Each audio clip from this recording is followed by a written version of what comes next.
ஆண்டவராகிய இயேசு கிறிஸ்துவின் நாமத்தில் நான் உங்களை வாழ்த்துகிறேன். இந்த நாள் நாம் வாசிக்க வேண்டிய வேத பகுதி ரோமர் 9:10. ரோமர் 9. எனக்கு மிகுந்த துக்கமும் இடைவிடாத மனவேதனையும் உண்டாயிருக்கிறது. நான் சொல்லுகிறது பொய் அல்ல, கிறிஸ்துவுக்குள் உண்மையை சொல்லுகிறேன் என்று பரிசுத்த ஆவிக்குள் என் மனசாட்சியும் எனக்கு சாட்சியாயிருக்கிறது. மாம்சத்தின்படி என் இனத்தாராகிய என் சகோதரருக்கு பதிலாக நானே கிறிஸ்துவை விட்டு சபிக்கப்பட்டவனாக வேண்டும் என்று விரும்புவேனே. அவர்கள் இஸ்ரவேலரே. புத்திர சுவிகாரமும் மகிமையும் உடன்படிக்கைகளும் நியாயப்பிரமாணம் தேவாராதனையும் வாக்குத்தத்தங்களும் அவர்களுடையவைகளே. பிதாக்கள் அவர்களுடையவர்களே. மாம்சத்தின்படி கிறிஸ்துவும் அவர்களில் பிறந்தாரே. இவர் என்றென்றைக்கும் ஸ்தோத்தரிக்கப்பட்ட சர்வத்திற்கும் மேலான தேவன். ஆமேன். தேவ வசனம் அவமாய் போயிற்றென்று சொல்லக்கூடாது. ஏனென்றால் இஸ்ரவேல் வம்சத்தார் எல்லாரும் இஸ்ரவேலர் அல்லவே. அவர்கள் ஆபிரகாமின் சந்ததியாரானாலும் எல்லாரும் பிள்ளைகள் அல்லவே. இசாக்கின் இடத்தில் உன் சந்ததி விளங்கும் என்று சொல்லியிருக்கிறதே, அது எப்படி என்றால், மாம்சத்தின்படி பிள்ளைகள் ஆனவர்கள் தேவனுடைய பிள்ளைகள் அல்ல, வாக்குத்தத்தத்தின்படி பிள்ளைகளானவர்களே அந்த சந்ததி என்று எண்ணப்படுகிறார்கள். அந்த வாக்குத்தத்தமான வார்த்தையாவது, குறித்த காலத்திலே வருவேன், அப்பொழுது சாராள் ஒரு குமாரனை பெறுவாள் என்பதே. இதுவும் அல்லாமல் நம்முடைய பிதாவாகிய ஈசாக்கு என்னும் ஒருவனாலே ரெபேக்காள் கர்ப்பவதியான போது பிள்ளைகள் இன்னும் பிறவாமலும் நல்வினை தீவினை ஒன்றும் செய்யாமலும் இருக்கையில் தேவனுடைய தெரிந்து கொள்ளுதலின்படி இருக்கிற அவருடைய தீர்மானம் கிரியைகளினாலே நிலைநிற்காமல் அழைக்கிறவராலே நிலைநிற்கும்படிக்கு மூத்தவன் இளையவனுக்கு ஊழியம் செய்வான் என்று அவளுடனே சொல்லப்பட்டது. அப்படியே யாக்கோபை சிநேகித்து ஏசாவை வெறுத்தேன் என்று எழுதியிருக்கிறது. ஆகையால் நாம் என்ன சொல்லுவோம்? தேவனிடத்தில் அநீதி உண்டென்று சொல்லலாமா? சொல்லக்கூடாதே. அவர் மோசேயை நோக்கி, எவன் மேல் இரக்கமாயிருக்க சித்தமாயிருப்பேனோ அவன் மேல் இரக்கமாயிருப்பேன், எவன் மேல் உருக்கமாயிருக்க சித்தமாயிருப்பேனோ அவன் மேல் உருக்கமாயிருப்பேன் என்றார். ஆகையால் விரும்புகிறவனாலும் அல்ல, ஓடுகிறவனாலும் அல்ல, இறங்குகிற தேவனாலேயாம். மேலும் என்னுடைய வல்லமையை உன்னிடத்தில் காண்பிக்கும்படியாகவும் என்னுடைய நாமம் பூமியில் எங்கும் பிரஸ்தாபப்படும்படியாகவும் உன்னை நிலைநிறுத்தினேன் என்று பார்வோனுடனே சொன்னதாக வேதத்தில் சொல்லியிருக்கிறது. ஆதலால் எவன் மேல் இரக்கமாயிருக்க சித்தமாயிருக்கிறாரோ அவன் மேல் இரக்கமாயிருக்கிறார், எவனை கடினப்படுத்த சித்தமாயிருக்கிறாரோ அவனை கடினப்படுத்துகிறார். இப்படியானால் அவர் இன்னும் ஏன் குற்றம் பிடிக்கிறார்? அவர் சித்தத்திற்கு எதிர்த்து நிற்பவன் யார் என்று என்னுடனே சொல்லுவாய். அப்படியானால் மனுஷனே, தேவனோடு எதிர்த்து தர்க்கிக்கிற நீ யார்? உருவாக்கப்பட்ட வஸ்து உருவாக்கினவனை நோக்கி, நீ என்னை ஏன் இப்படி உண்டாக்கினாய் என்று சொல்லலாமா? மிதியிட்ட ஒரே களிமண்ணினாலே குயவன் ஒரு பாத்திரத்தை கனமான காரியத்துக்கும் ஒரு பாத்திரத்தை கனவீனமான காரியத்துக்கும் பண்ணுகிறதற்கு மண்ணின் மேல் அவனுக்கு அதிகாரம் இல்லையோ? தேவன் தமது கோபத்தை காண்பிக்கவும் தமது வல்லமையை தெரிவிக்கவும் தாம் மகிமைக்காக எத்தனமாக்கின கிருபா பாத்திரங்கள் மேல் தம்முடைய மகிமை ஐஸ்வர்யத்தை தெரியப்படுத்தவும் சித்தமாய் அழிவுக்கு எத்தனமாக்கப்பட்ட கோபாக்கினை பாத்திரங்கள் மேல் மிகவும் நீடிய சாந்தத்தோடே பொறுமையாய் இருந்தாரானால் உனக்கென்ன? அவர் யூதரிலிருந்து மாத்திரமல்ல புறஜாதிகளிலுமிருந்து நம்மை அழைத்திருக்கிறாரே.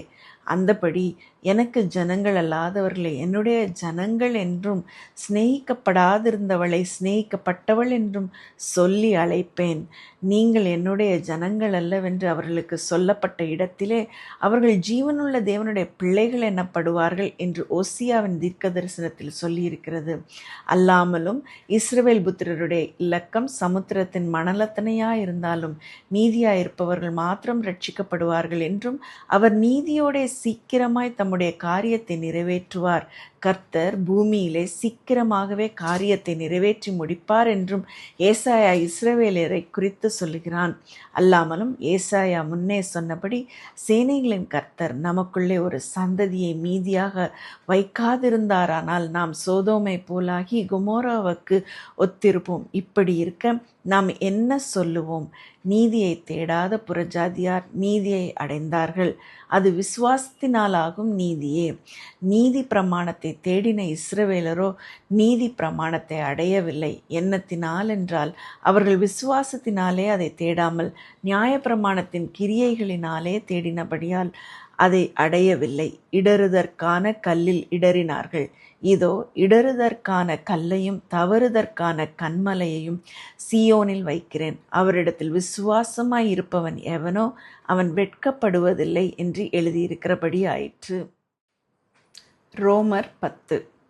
சகோதரரே, இஸ்ரவேலர் ரட்சிக்கப்பட வேண்டும் என்பதே என் இருதயத்தின் விருப்பமும் நான் தேவனை நோக்கி செய்யும் விண்ணப்பமுமாயிருக்கிறது. தேவனை பற்றி அவர்களுக்கு வைராக்கியம் உண்டென்று அவர்களை குறித்து சாட்சி சொல்லுகிறேன். ஆகிலும் அது அறிவுக்கேற்ற வைராக்கியம் அல்ல. எப்படி என்றால், அவர்கள் தேவ நீதியை அறியாமல் தங்கள் சுய நீதியை நிலைநிறுத்த தேடுகிறபடியால் தேவ நீதிக்கு கீழ்ப்படியாதிருக்கிறார்கள். விசுவாசிக்கிற எவனும் நீதி உண்டாகும்படியாக கிறிஸ்து நியாயப்பிரமாணத்தின் முடிவாயிருக்கிறார். மோசே நியாயப்பிரமாணத்தினால் ஆகும் நீதியை குறித்து இவைகளை செய்கிற மனுஷன் இவைகளால் பிழைப்பான் என்று எழுதியிருக்கிறான். விசுவாசத்தினால் ஆகும் நீதியானது கிறிஸ்துவை இறங்கி வர பண்ணும்படி பரலோகத்துக்கு ஏறுகிறவன் யார்? அல்லது கிறிஸ்துவை மரித்தோரிலிருந்து ஏறி வர பண்ணும்படி பாதாளத்துக்கு இறங்குகிறவன் யார் என்று உன் உள்ளத்திலே சொல்லாதிருப்பாயாக என்று சொல்லுகிறது மன்றி, இந்த வார்த்தை உனக்கு சமீபமாய் உன் வாயிலும் உன் இருதயத்திலும் இருக்கிறது என்று சொல்லுகிறது. இந்த வார்த்தை நாங்கள் பிரசங்கிக்கிற விசுவாசத்தின் வார்த்தையே.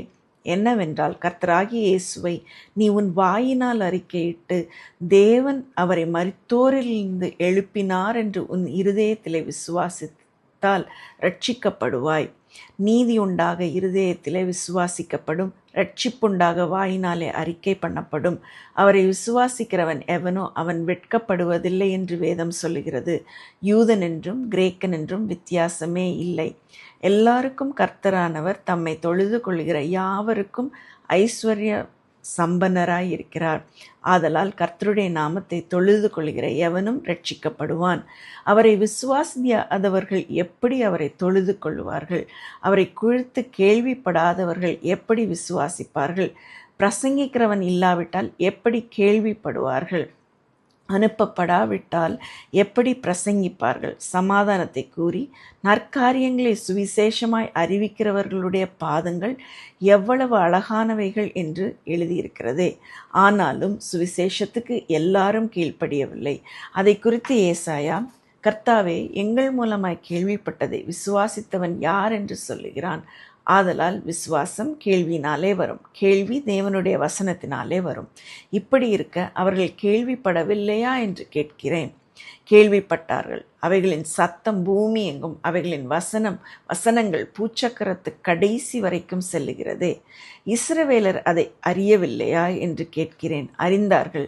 முதலாவது மோசே, எனக்கு ஜனங்கள் அல்லாதவர்களை கொண்டு நான் உங்களுக்கு எரிச்சல் உண்டாக்குவேன், புத்தீனமுள்ள ஜனங்களாலே உங்களுக்கு கோபமூட்டுவேன் என்றான். அல்லாமலும் ஏசாயா, என்னை தேடாதவர்களாலே கண்டறியப்பட்டேன், என்னை விசாரித்து கேளாதவர்களுக்கு வெளியரங்கமானேன் என்று தைரியம் கொண்டு சொல்லுகிறான். இஸ்ரவேலரை குறித்தோ கீழ்ப்படியாதவர்களும் எதிர்த்து பேசுகிறவர்களுமாயிருக்கிற ஜனங்களிடத்திற்கு நாள் முழுவதும் என் கைகளை நீட்டினேன் என்று அவன் சொல்லியிருக்கிறான். இந்த நாள் நாம் வாசிக்க வேண்டிய வேத பகுதியை வாசித்து முடித்து விட்டோம். ஆண்டவருக்கே மகிமை உண்டாவதாக. ஆமேன்.